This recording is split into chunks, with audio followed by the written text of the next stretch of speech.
Hi, my name is Danny Gracie, and I'm going to talk to you about the physics of the Pinewood Derby. Now, I know what you're thinking. Of all the things I could have talked about, why would I pick the Pinewood Derby? It turns out the Pinewood Derby is a competition that comes down to physics, and it is a perfect topic for this project. If you are not familiar, the Pinewood Derby is a competition where Cub Scouts across the globe design, carve, paint, weigh, refine, and race a car cut from a block of wood. After the car has been designed, it is released on a track where gravity decides who is the winner. Now that you know what a Pinewood Derby competition is, let's start with the fundamentals. The Pinewood Derby is all about the conservation of energy. That means the amount of energy you start the race with is the same amount of energy you end the race with. Each one of those blocks represents a unit of energy. So, at the beginning of the race, it is all potential energy, which is the energy related to height. The goal is to convert as much of that potential energy into kinetic energy, which is the energy related to speed. Unfortunately, some of that energy gets converted into friction or heat. Notice, however, that both piles still add up to the original potential energy, which is a good example of the law of conservation of energy.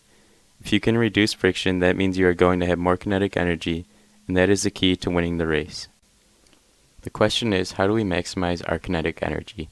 To answer that question, I looked to physicist Dr. Acton, who devoted a year of his life to find out. Dr. Acton used a scientific method to test the laws of physics, and then he documented the results. After a year of testing, he narrowed it down to 7 major parameters, and he found out how many car lengths you would win by if you executed that parameter perfectly. The first thing you should notice is that by far the biggest contributor to maximizing your kinetic energy is the center of mass location. The reason for this is if you put all your weight towards the back of the car when you are sitting on the track before you start, your center of mass is higher up than if the weight were concentrated at the front of the car. That means you start with more potential energy that can be converted into kinetic energy. Dr. Acton has created a graphic to show how center of mass location affects the speed of the car. As you can see, the blue car has its center of mass at the front, and the red car has its center of mass at the rear. Both cars will roll down the ramp at the same speed until they get to the bottom. At this point, the blue car is done accelerating, but the red car has all the mass at the back and is still falling and will continue to be pushed forward, sort of giving it a boost when it gets to the flat part. The second most important point on Dr. Acton's list is lightweight wheels. If your race rules allow it, it is important to shave as much weight off the outer edge of the wheels as possible. To explain why this matters, we can go back to the law of conservation of energy. Along with kinetic energy, there is also rotational kinetic energy.